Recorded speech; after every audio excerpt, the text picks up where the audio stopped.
But what I'm actually excited to see is how Neon play with this new roster in particular. You know, Skem coming over, and well, I should say Natsumi coming over and forcing Skem to play a support role instead. So let's see how he's going to be able to transition into the position 4, and if he can match up, you know, against Arfu, because it's going to be pretty difficult. I was a little surprised at how, what's the right word to say? Like how Natsumi, for a fair few times, has been left without a real team to play for because he's a really solid player. Dire team pick. Maybe some of his best heroes Radiant aren't team solidly pick. in the meta just yet. You know, Slark is probably the number one that I can think of, but he's still very, very effective. And you know, kudos to Neon for trying something a little bit different. At the end of the day, it doesn't really matter all that much right now because it's still very much in this reshuffle phase right now for 10 the Southeast seconds Asian region. remaining. So, you know, if it doesn't work, you can just go back to how things were. You know, 5 should still be seconds totally fine. remaining. Yeah, try something, see if it's, you know, if you're able to Dire team have a pick. run through with this team and how you're able to play with it. But Neon, they go for the Oak here, so they're gonna get a nice little steroid for themselves and as the position 5 with the Bloodlust. But we haven't seen the Rubik, so this is another hero that we haven't seen so far. One of I personally 10 favor as seconds one of the remaining. strongest position 4s at the moment. It's really felt like that for a long 5 time, seconds honestly, remaining. with Rubik. I mean, why not? You know, you've got so many good abilities to steal with the Arcane Supremacy. If you're able to get a good Blood Right off, that's like, it's as good as a Doom, basically. AoE Doom as well. True. I mean, that's a lot of stun lock. And also, you take a look at the abilities you can steal. I mean, Blood Right, really nice. I guess there's not many other Fire Blast. If you Radiant take a team stun, you know, pretty nice, and Nuke as well. Although earlier you did bring up the potential of Team Dog wanting to go back with still some minus Radiant armor, team you know, with back. the offlane already getting banned out in the Team slider, back. but it does leave the Tide Hunter available, so they're gonna pick this one up for Ice Ice Ice. See how he's going to be able to play with the big watermelon. Yeah, I mean, it's pretty good value. Just 1 point gives you 4 Radiant minus armor, team and back. obviously it scales up to 7. So with a PA, once you got that Desolator, it's a deadly combination. Any mids that can really contribute to that as well? I mean, you know, who knows? They might go avenge themselves mid. Probably a little less Dire so. Just team it was back. specifically the Drow that enabled that one that time around. So I think you can just go for a standard mid, maybe build something like a Solar Crest if you really were wanting to go all in on more minus armor.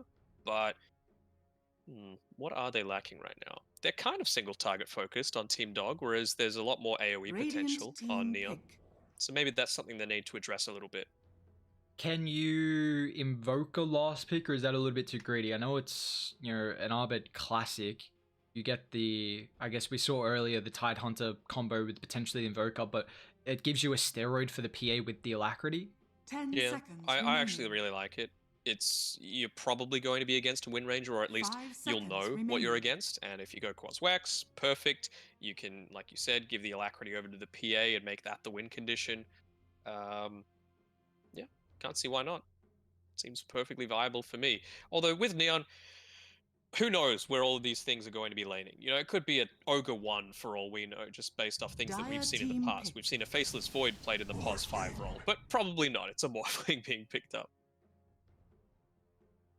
Okay, what's the answer here going to be for Team Dog to deal with the Morphling? Because this carry vs carry matchup, I mean, both the heroes going to take a little bit to come online. Morphling has this steroid at the moment with the Ogre. You know, Team Dog, I guess you got the Tide Hunter minus armor, 5 but seconds remaining. you know, we'll see. It's more, you know, it's going to be single target, whereas Ogre constantly buffing up the attack speed for the Morph. And the matchup, you're going to have an immense amount of agility. So just high armor is really going to make it difficult for the PA to deal with you. And the thing about this carry matchup is that, you know, PA needs Battle Fury plus an item. So it's going to give Morphling just kind of a free early game to just feel not really too pressured to join fights and can just continue farming. Trying to think what... Because you don't want to give something good for Morphling to morph into. I was thinking maybe one of the spirits, but yeah, just go for Invoker. It's, like you said, comfort, buffs up PA, good at dealing with Wind Ranger, and that's what Yopaj is going to be playing there. Yeah, nothing too out of the ordinary this time around. Yeah, it's just a good old classic. We get to see the Invoker play from Arbed, Ice Tide Hunter as well. Really excited to see how this team's going to end up having to run Yeah. through, but also Neon as well in particular. And this is a tough matchup, honestly. Their first series going against these guys. Are they going to be able to shine as this new roster? How are you liking their draft in game one for Neon? Um, I think Neon's is fine. I don't really understand like the obsession with the Ogre Magi. I think it's a good hero, but not a it should be picked in every single game hero. Like it seems it's been so far this time around. Um, I don't think it's going to win you the lane, especially this one against a Tide Hunter. You know, you don't really care all that much about it once you get a few points into that Kraken shell. So I don't know. I don't mind it, but I think Yopaj as well is going to have a difficult time against Abed, which is probably something that he's not all that used to. Yopaj is, in my opinion, one of the top 3 most mechanically skilled players in the region. So I'm keen to see how this matchup goes. Yeah, definitely. We've seen him be able to shine pretty frequently with a lot of heroes that is able to play. So I'm intrigued to see how it's going to end up faring here for Yopaj. But heading into the game one of our third series, guys, we got Team Dog taken on Neon, I should say. And we saw a little bit of I don't know if I want to call it caster bias with the background of the dog. Any words to kind of defend yourself there? I just like the dog, you know. That's it. Yeah, why not? I mean, it's like the original global meme, you know. Like Doge has stood the test of time. There are so True. many different things that have just gone, but Doge is still around. Props to Doge. She's just kind of kicking it back and a good old classico. Back in the day, I actually mined Doge coins as well. I had about 200,000 of them. They were worth about like a millionth of a cent each. So it's I am not rich by any stretch of the imagination. Yeah. Hopefully those Doge coins can come back in your favor eventually. Who knows? They're going to the moon. You know, that's going to the moon. There you go. 30 seconds to Well, the moon's a good place to be. Could be interesting. Because this is not going to end up faring. So, see the nice little combo that we get. The Undying and the Phantom Assassin up top for Team Dog. It's going to be going against the matchup of the Play Hard Bloodseeker and Skem on this Tiny. So we'll see how his position 4 is going to end up faring. But once again, we're it's going to be a treat this game. The Arbed Invoker is going for the Coswex again. You know, at least in this matchup, I mean, Wind Ranger's got a very minimal damage advantage at the moment. How is this lane in particular going to fare? Is this just going to be kind of even on both sides, or? I think it depends on the level. Like it's a bit of a roller coaster style of matchup where, you know, Yopaj is going to be able to use his power shot to make sure he's securing all these range creeps. Abed is going to have obviously a more advantageous regen situation, of course being that quas style. So I don't know. I think Yopaj is going to have the early level lead, but Abed's going to be able to bring it back pretty quickly. Shoots so quick. Take a look down at the bottom lane as well. Ice with Polos on. I mean, against the Natsumi Dire's courier has been killed. Ogre lane, it's gonna feel, you know, if they can do a decent amount of pressure. But the thing is the Ogre really strong at just being able to kind of tank up the abilities and allow the Morphling to get through that weaker stage in the lane. Something else we haven't talked about, just with Team Dog, you know, everyone's like, oh my god, Ice, Abed. This is like the first C game that Arfu has played for nearly 4 years now. You know, he's been in China on you know, LFY, he was on Keen Gaming for a while. Was he on RNG for a bit? Yeah, he was on RNG for a bit as well. So this is a pretty big deal. You know, you gotta give props to the people that have been able to go succeed, not just in one region, but multiple. What Arbit and Ice are going to be doing for EG moving forward. Still continued to top. A little bit of damage. We see kind of trying to combo up. It's not the greatest Bloodseeker combo in the lane with the Tiny. Definitely something we've seen like the Crystal Maiden, the Rubik as well. But it looks like, you know, Bloodseeker you take a little bit of damage here though in your dream. Kites out the Blood Riot is now going to go back in with that Phantom Strike, but Unfortunately, without the damage, Arfu getting silenced up couldn't really help out. A little confused, well, not confused, but like Arfu's playing the Pos 5 role as well. You know, obviously, the biggest thing that he's known for are those crazy Earth Spirit steals on the Roshan. So he's playing a bit more of the backseat role, giving away to Paulson, and Skemmy's gonna farm up this wave himself, man. Bloodseeker's super far forward. I guess you can be with all of this attention that's being taken away from the lane. Yeah, just trying to make it a little bit more difficult for In Your Dream. Just try and farm underneath the tower here, putting some pressure on. Take a look how mid's going as well. Arbed and Yopaj still pretty even at the moment, so you know it's just a laning stage where both team trying to get set up, and you know, we see potentially some aggression start to come through with these extra level timings. If you can get that level 3 before the enemy is able to do so, you can really put some pressure on. You see, Ice is gone for the Bassi here, so potentially just the good old Vlad's build up eventually that's going to come through. It's always Vlad's has got a really nice build up for some of these heroes where you can go this Bassi and just allows you to constantly spam out. This is a really nice duel happening mid. You know, we've got Farm going back and forth either way. CS basically dead even. Yopaj slightly in the lead now, and he's just had his bottle delivered, so he's going to be able to hopefully have some help with grabbing one of those 4-minute runes. Yeah, it looks like Skem's already thinking about trying to come towards it. It does leave play hard in solo matchup, but at least the thing about the Bloodseeker, you can always secure your range CS with that blood right. Might not get much more out of it, but as long as you get the range CS, that's the important thing. As Arbed does with Yopaj's mana, so at least. Oh. Well, never mind. That's a lane's one. yeah, another nice little 4-minute regen rune. Oh, he was trying to get in range to get the cold snap onto him. He's got such a large range that it would be Dire's amazing turret if you can just has been interrupt killed. that HP and regen refill, but not the case. And Arfu now- actually up top. Might be first blood. Dance is about to wear off, so he'll turn, get it decay. He's got the soul rip as well. It's a lot of health back here. Meanwhile, Phantom Assassin just trying to chip out the damage to be able to find the kill beforehand, and he will be able to do so successfully. So In Your Dream finds Play Hard, who does get a return kill with that blood right, but the thing is that the Phantom Assassin is able to find that. Meanwhile, mid, Arbet. That was very deep for this. We do already have a sentry. See how Arbed's able to play. Yopaj still posturing pretty aggressive.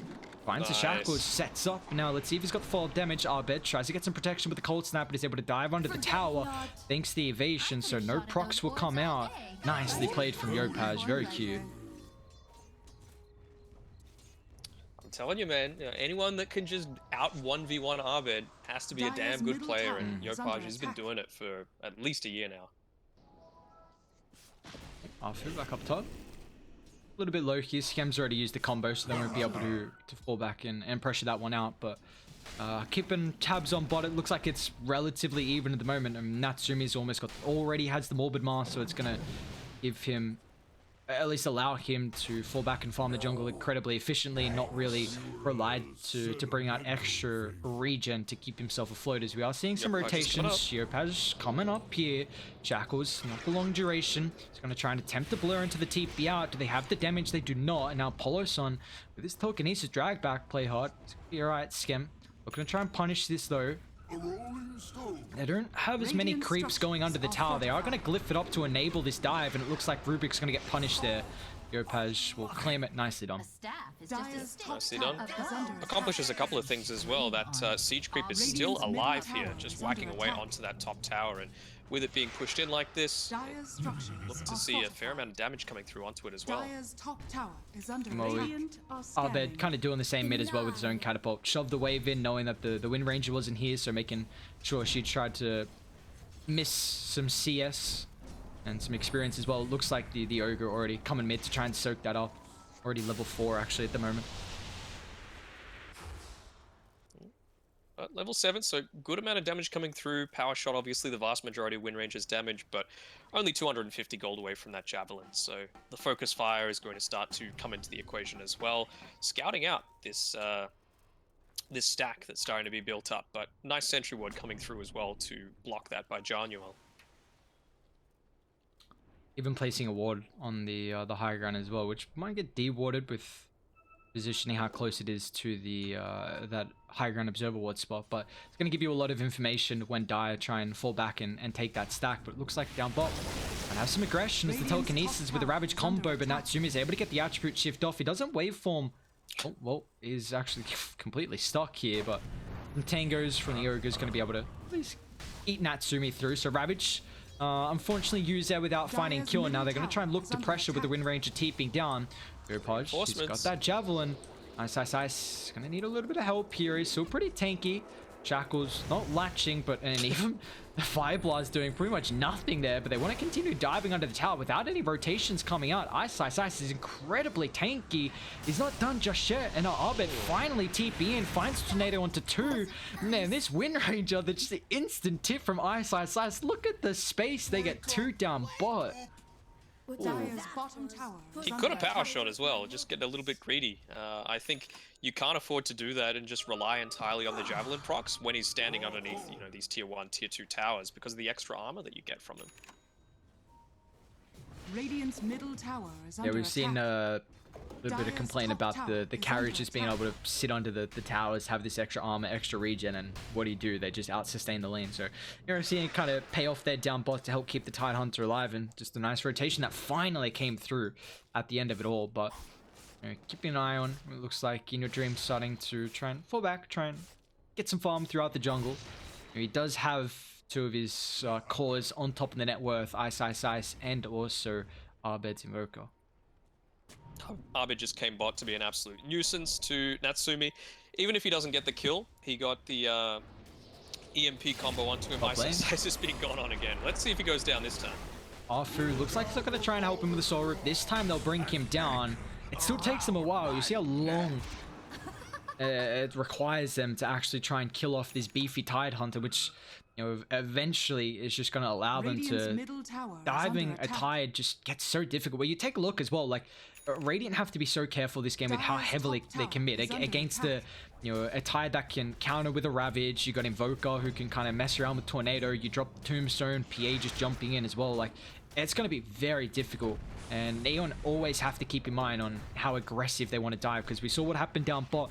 That's just going to continue on as this game goes. I suppose so, but in the same vein, they've also got some good tools to be able to go for pickoffs. Of course, you've got the Wind Ranger that can just do it solo, but Bloodseeker Tiny on their own, if you get that Rupture off and get a long-range toss, that does a crap ton of damage. So you can just put a lot of focus into that one. But oof, we've got a lot of Team Dog heroes focusing around this bottom side of the map. 10-minute rune's probably just going to be another 2-2 trade. Tower is under attack. It's invis, nothing too fancy. I mean, at the moment, just the level-wise, I guess Tiny is level 6 at the moment. They do have the tomes now available from either team, so putting some emphasis on trying to get the supports at the their ulti timing to see what they can really do with it. Tower is under attack. Win probability basically dead even. But Natsumi's got that slight net worth lead over In Your Dream. Radiant's bottom tower is under attack. Which is... Okay, there we go. I mean, this is a very, very fast Spirit Vessel timing from Abed. You see, he literally just rushed it on the Evoker. Boots, Mantle, Spirit Vessel. An incredible item to be able to deal with the Morphling here. So, and it's going to be very difficult for Natsumi to show up. And, you know, once he's kind of contested from the Spirit Vessel in all these fights. Scam, actually. Might be the target here of the Spirit Vessel. Arthur even commits the Tombstone as well. They ultra want to try and kill off the Tiny, and Abed's going to be able to claim that one. Nicely done. Yeah. Don't know if it was needing to drop the entire combination onto him, but oh well. It secures it for themselves, and right now that the tier 1 bot has been removed from the equation, Abed's free to roam and just try and find the Morphling, because he knows that he's probably not going to be farming in this bottom side of the map anymore. It's basically a trap to venture past your outpost, so he's just closing the space where the Morphling can potentially be. Arthur posturing very aggressively here. Yopaj, thanks for the freebie. Just focus fire, rocks with the javelin, and they want to maybe more. Although Ice is very difficult to kill, especially because he can turn around with the Ravage combo.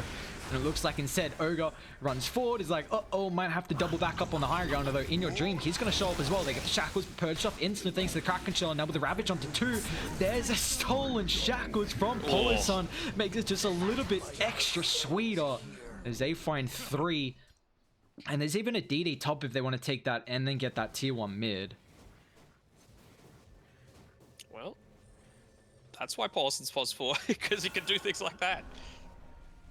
Great shackle in the midst of a big team fight. Dire's top And tower he's, is under attack. getting closer towards the 8th lane, so just going to continue being able to make the plays that we see from the Rubik so far. But meanwhile, Natsumi, he's doing very well in farm though. Top of the net worth, 100 last hits at the moment. He's ahead in the last hit graph, at least chart by a little bit at the moment here on the Morphling. And at least this is... Morph is a hero who can be full attribute. All you need is the Morbid Mask to be able to sustain, but still can't really show up to too many engagements. And once he has the Manta, it might get a little bit more easier, just not having to worry as much about the Spirit Vessel, but Manta's going to be a pretty long cooldown. Yeah, and I think that's the big thing they're playing for right now. Despite the fact that he hasn't been part of any kills? Yeah, he hasn't been part of any. In Your Dream's been part of 4, including getting 3 of them himself. He's still more than a full level ahead. Oh, they might find In Your Dream. Speaking of, Skem's just chasing him out, but... They got Tombstone. They can definitely protect this. Tornado clips 1, Blood right on top of the choke point. So Dire, they couldn't really pressure up the higher ground, but they do want at least a hero to pay for their sins. It looks like Play Hard's going to be the sacrifice. Afu still hunting down the Ogre as well. In Your Dream can follow up, and now with the slow from the dagger allows Arbit to close the distance as well. So Team Dog doing a very good job at protecting their triangle camp and holding the stack as well as In Your Dream. I mean, he's on a monster killing, mega killing streak, I should say.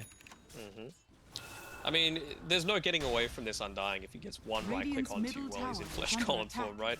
40% slow, he's got the Orb of Venom, and then on top of that, you've also got the dagger coming through from In Your Dream, so they're dead to rights. Radiant's middle tower has fallen. It's going to be a pretty decent timing Dire's here. top tower is Actually, under attack. Natsumi Radiant's finds middle a tower nice kill is down under bot. attack. Skem, unfortunately, still yet to have the blink completed on the Tiny. It's got 1,500 gold at the moment in the bank, so trying to find... Unfortunately, it doesn't seem like there's a lot of map where he can get any items. No, there's a lot of things being prioritized to his cause. You know, you've got the Wind Ranger very, very close to picking up the MKB, like we've been mentioning before. The Manta style so important for Natsumi, and then of course that Blink Dagger needs to happen for Skem. So you would think maybe around the 16 or so minute mark is when the Neon are going to try and make their move, or even getting close to an ATOS right now for Play Hard. So everything's going to come together at around the same time, and that's when we can expect them to see a bit of a power spike. Yeah, they still have the timing knowing that the Phantom Assassin, once you pick up the Battle Fury, is kind of needing that extra item afterwards. So it's just going to be the steroid for the farm.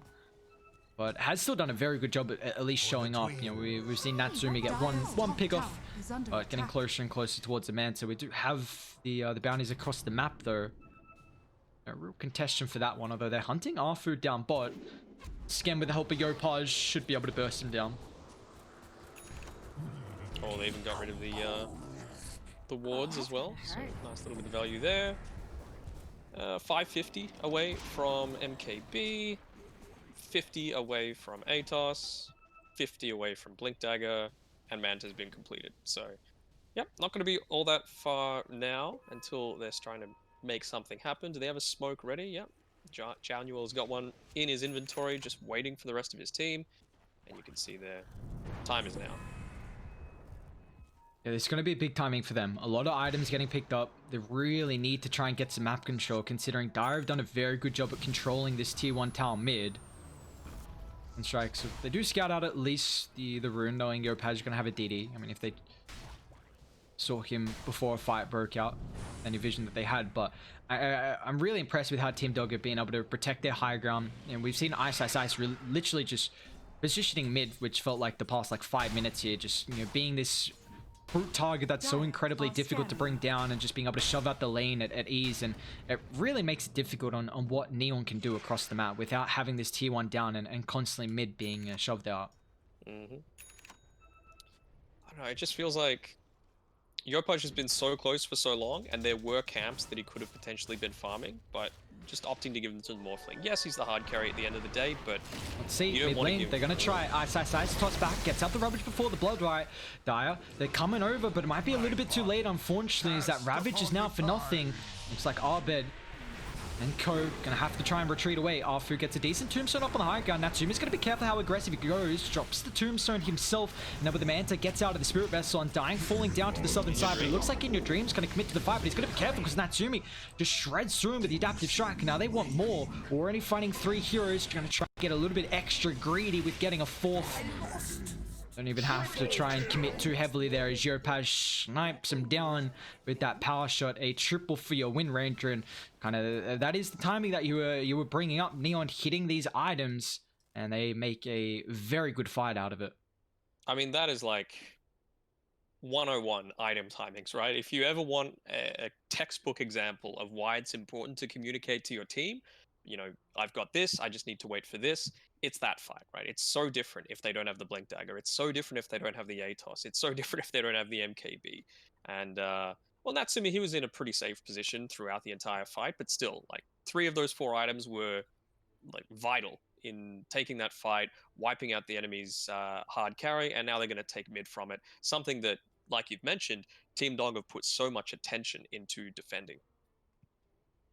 And now opening up the mid tier one is going to give them a lot more opportunities to make these aggressive movements, and you know, gives them a potential to be able to kind of take Roshan as well. You always got to keep that in mind. Like Morph's able to bring it down pretty fast. The Wind Ranger as well with that focus fire MKB can do it at a decent rate. So you know, if they win another fight like that, they can get an extra objective out of it.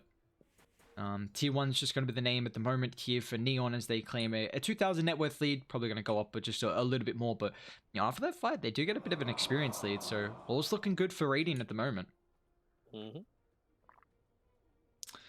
What's next on the agenda for them? Yeah, BKB, a E-Blade. Yeah, makes sense to me. Probably realizing that, you know, in an ideal world, this PA doesn't want to go into a BKB first time. I think he's just went and purchased the first component of it in the Ogre Axe because of how that team fight went, you know. Ideally, he wants to go into something like an MKB to deal with the Wind Ranger, or he wants to go into something like a Desolator so that they can just quickly pop someone, but just hasn't been the case just yet. Yeah, and going for this defensive item, and I mean, you're still gonna have a little bit of damage that comes through, of course, from your ulti, but it's just not gonna give you that burst potential, like you said. Just being able to kind of bring down one, you know, get in, get out, get back in with the Phantom Strike. Really, just play around with kind of picking people off. So now going for the BKB, at least a lot of the magic damage that Neon are providing, and you know, if the Morphling gets the E-Blade before this BKB, I mean, what, he's got 2k gold. There's already an Ogre Axe completed on the Phantom Assassin, who should still be able to get a lot of farm with the Battle Fury, just depending on how Neon want to play. But we do have this tier 2 neutral item timing. So Neon, after taking the tier 1, wouldn't be surprised if we see them fall back, farm up the jungle, maybe try and make a play by that 20-minute. Yeah, maybe they'll go and check out if there's an ancient stack, but by this point they can see that he's already got the Battle Fury, so it probably would have been taken on Team Dog if you're from Neon's perspective. A windfall upon you. Dire's structures are fortified. It's all bad. Okay, so he's going for the Aghanims as the next item here on the Invoker. So we saw the combo with the Ravage Cataclysm earlier in the day. We'll see if at least Team Dog are going to have a little bit more synergy and connection with this combo, being able to find some big team fights with that. And even you know, if Rubik, for example, is able to steal the Avalanche, that's going to even further increase the effectiveness of it all. Afu is dead.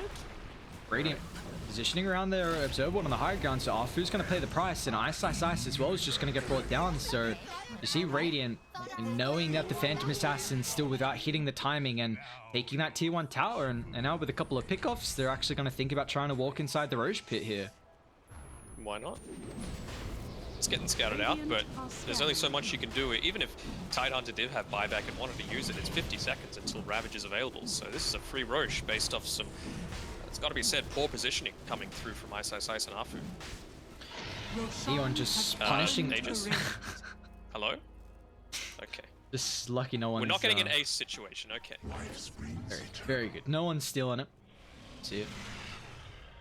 This is a game that's now looking Neon getting a little bit further control throughout it. And you got to keep in mind as well, the Morphling matchup versus the Phantom Assassin, it's pretty decent, honestly. Like, PA can never really burst you down with the high amount of armor you have.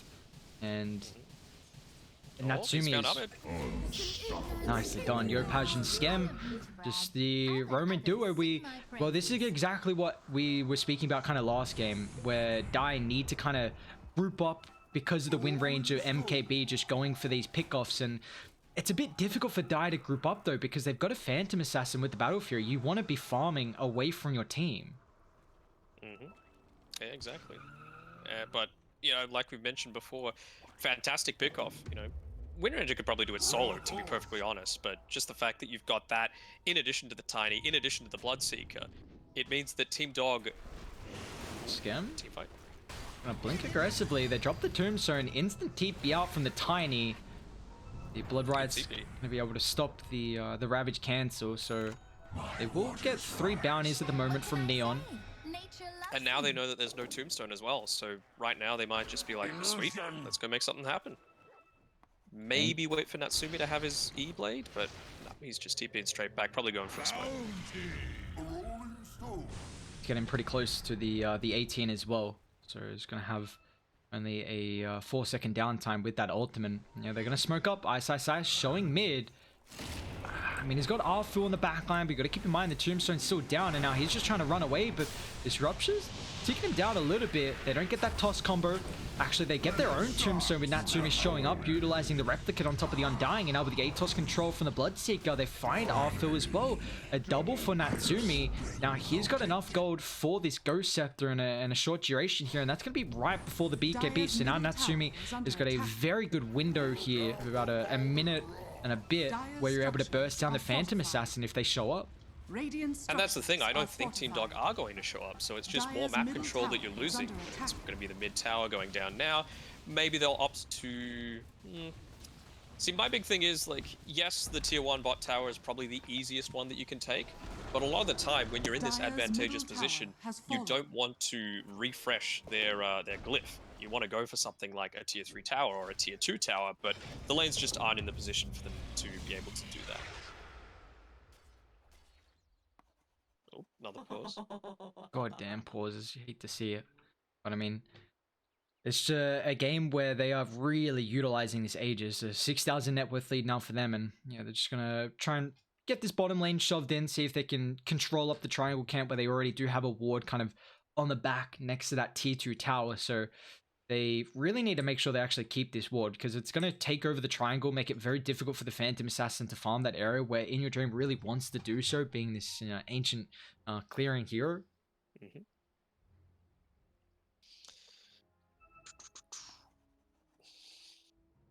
Almost a BKB as well completed for the Wind Ranger. So yeah, getting closer and closer towards a lot of item timings, and Morphling's even got the Grow Bow in the backpack as well if he wants to use that. Just a little bit of the magic amp, yes. Radiant's top tower is under attack. There's that E-Blade. Yeah, this is going to be a bit scary now for Team Dog. I mean, what do they get? Blink picked up on the Rubik. Hyde's going for a Blink as well. Almost a BKB completed for the Phantom Assassin, which is definitely required. But feels like at the moment, this... maybe they need to stall the game for the Ags Ravage kind of team fight, because is the damage going to be there with the Phantom Assassin second item BKB? Not yet, and great scan coming through as well. In Your Dream is in the perfect position for where he needs to be. He's just as far away from any of Neon's objectives as he can be, but perfect scan coming through. They TP back, but again, good presence of mind to retreat. Skem might get caught out here if he's out of position, but are they in the vision? Yeah, they are. They can see all 3 of them. Nice positioning from Skem. He's going to try and burst down the Rubik here. Won't be successful. Now they're going to try and look the turn. Yopaj can give some protection. Shackles onto 2. Scam, however, stuck inside. The Sunstrike finds a connection. Parading through. They want to continue forward for more. Ravage locks in both. Injured Dream popping the BKB is going to try and deal with the Bloodseeker. Is successful at doing so, but now with the backline, Yopaj just shreds through the Phantom Assassin with that MKB. Natsumi's had a pretty free fight as well. Just waveforms aggressively on top of Arbed with the last right click from the win range. And Natsumi still doesn't really have a carry in the world, although the Fade Ball was able to deal with that first life. Shackles back up though, so Ice TP is going to get cancelled now. Natsumi, he just wants a little bit extra love. They knew they were going to get Ice. They just wanted Pulse on instead. Trying to find a full 5-man wipe there, and I mean it's going to be a 2 for 4. I guess you got to keep in mind that they do get rid of the Aegis, but a very nice fight from Neon, and that's also the 10-second BKB, and PA's got a Rapier queued up. I mean, it's one of those situations, right, where it's like, well, this is probably what's going to, you know, take us back into the game. It's the only thing that's going to take us back in. And even Zhao, he gets the luxury of going to Midas as a position 5 Ogre Magi. So that Bloodlust's attack speed plus 40 is even going to potentially be a factor. Goodbye, Afu, as you go and try and deward that safety area. And now Rubik as well stole the toss, so let's see done. Gonna be able to get it out, but we could have seen another pick off there. It looks like they're still just going to try and, you know, shove the lane in, put pressure on the tier 2 tower here. As you know, Natsumi's starting to already work on this next item, whereas we see the Phantom Assassin. I mean, it's just they're going to need the time right now from Team Dog, and I don't think they'll get it. Dire's bottom tower is under attack. It's rough for them, and it's one of these situations where, like, yes, fantastically mechanical skill players across all roles. As a team, probably not. You know, they don't have the same cohesion as someone like Neon, who's been together for so long. Yes, there's been one change, but 4 out of the 5 are the exact same, so they know how they play. And Ice down bot. We've been in trouble here, pops the hood, but Natsumi with so much physical damage. Didn't even have to really worry about the shotgun build, and now meanwhile mid, they're pinging out as well, Polo. Nice lift.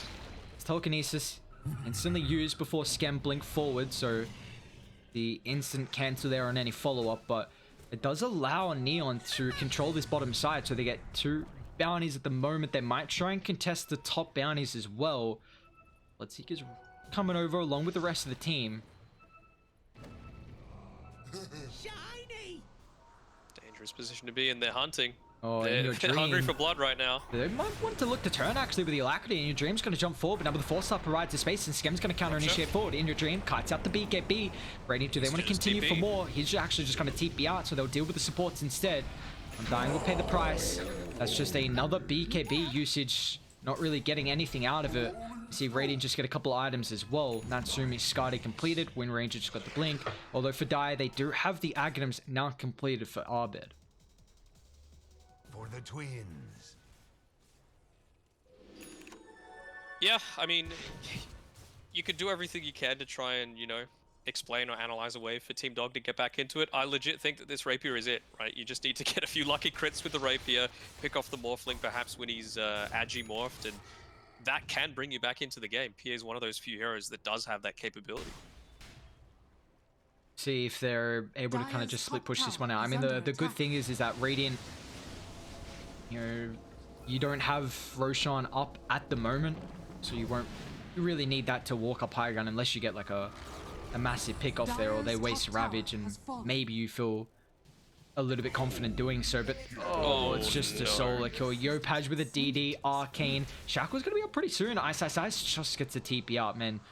This is the issue though, when you have someone like a Phantom Assassin who needs to play away from the team to find the farm, and that just enables a Wind Ranger to find these constant pickoffs, and they might just end up trying to jump inside and see what more they can get, as Natsumi's already got top shoved in. They need the vision for the jump forward. Skem's going to try and provide that. They're getting on top of Arbed, but now with the Tombstone drop, Natsumi's going to deal with it straight away.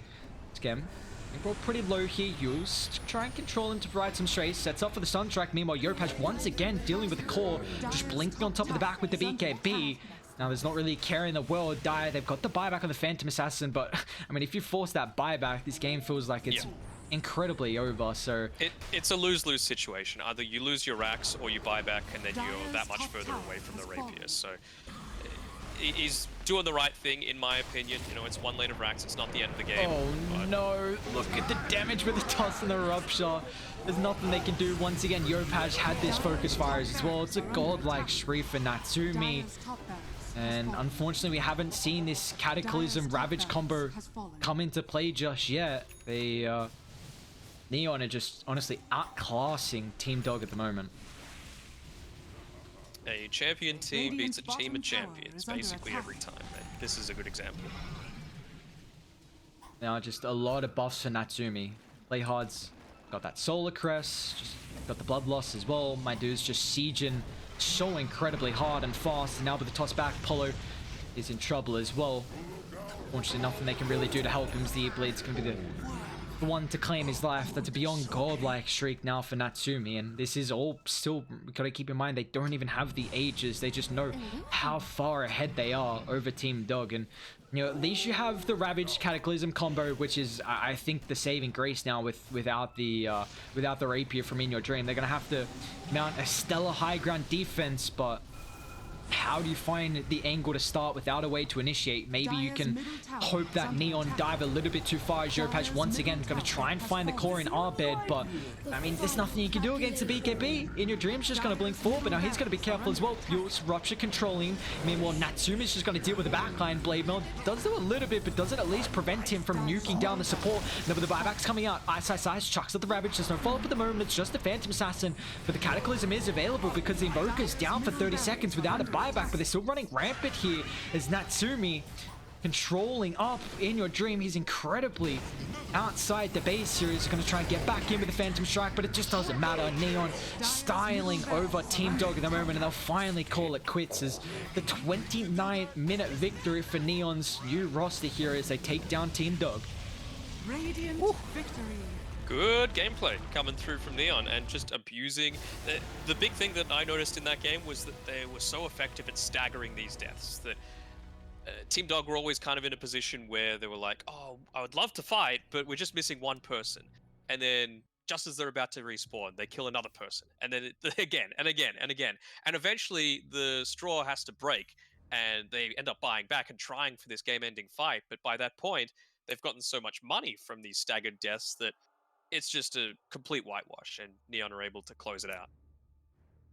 Yeah, it was just a beautiful executed play from them where they see their timings. You highlighted the item timings that came through pretty early on from them, and they just really just the Dota 101, hitting your item timings, communicating when you've got that power spike, and really utilizing this to the full advantage. Where they took that successful fight, got that tier 1 tower mid, which was so important, which they hadn't taken. I think it was still up and standing 16-17 minutes in. It really enabled kind of the PA to at least find a lot of farm early, but you had to go for a BKB next item, and just the style how Team Dog had to play this, where PA needs to play away from the team finding farm, which just allows Yopaj to run rampant with finding pickoff after pickoff. And these two cores, 13-0 from Natsumi, 16-3 from Yopaj. So just the position 1 and position 2 from Neon really popped off. Yep. The new and improved, potentially, Neon roster is looking very impressive. I'm keen to see how it's looking in game number 2. Well, questions are going to be answered here with the next draft, and to see if Neon's going to be able to take down Team Dog in their first series. We'll take a short break with game 2 right around the corner.